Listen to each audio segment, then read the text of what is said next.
Hi everyone, it's Dominic Weber again, one of the creators of Quit Smoking 24/7. And in session 4, we're going to talk about the habit of making habits.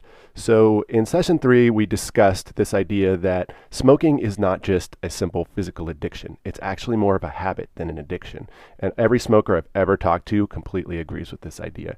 It's the reason smokers can go 2 months, 2 years even, without smoking, and then they still return to smoking. It's because they beat that physical addiction, that's fine, but they never address the actual habits that create the desire to smoke. And so that's exactly what CBT does. We focus on changing these habits. This is the reason that people gain weight. They feel frustrated, they get irritable, they're cranky and overstressed. These are all the things that we deal with in the program because these are the things that actually make people return to smoking. So let me ask you something.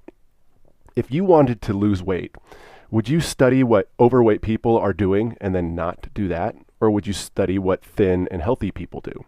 If you wanted to make millions of dollars, would you study poor homeless people and then not do what they do? Or would you study what the wealthy are doing? And this is a big one. Smokers get sick a lot. If you wanted to not get sick anymore, if you wanted to just always be healthy, would you study what somebody, who has a cold does? Would you do what they do? Or would you, and then not try to do that? Or would you actually just study what people who don't get sick very often do, which is actually me. I rarely get sick anymore. So if you want to quit smoking, do you study what smokers are doing and then not do that? It's a pretty easy answer. It's not about not doing something. It's not about negation. Yes, I realize what I just said. It's about creating new habits. And let's go a little bit more into detail about what creating new habits means as far as CBT. So CBT is prescriptive, whereas psychoanalysis is descriptive. And what I mean is that when you go talk to a therapist in their psychoanalysis, you go and you describe all of your problems. And maybe there's some type of resolution, but for the most part, you just kind of there they are, you describe them.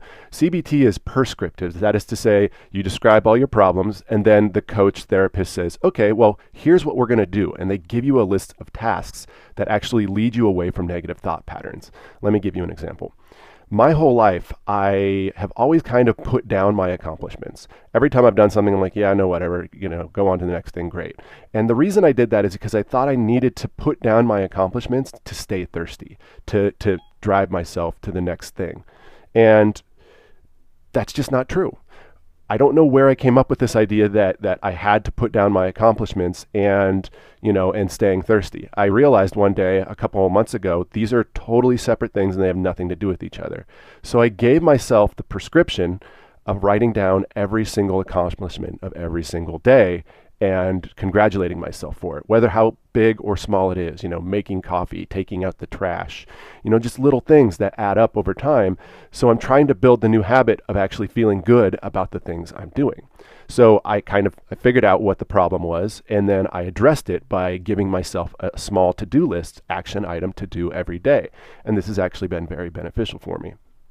So the point is that you have to start doing new things. And what are the things you're going to do? Well, we have tons of them inside the program, but you already started.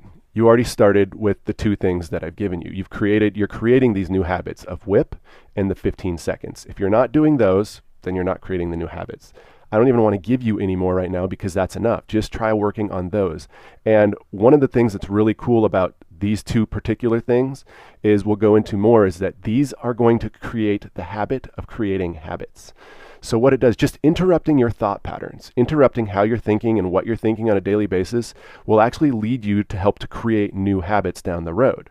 So you don't have to worry about, oh, what am I going to do? What are my new things? Well, we actually have a ton of that in our program, but all you need to do is focus on interrupting your current thought patterns and you will actually create the habit of creating habits.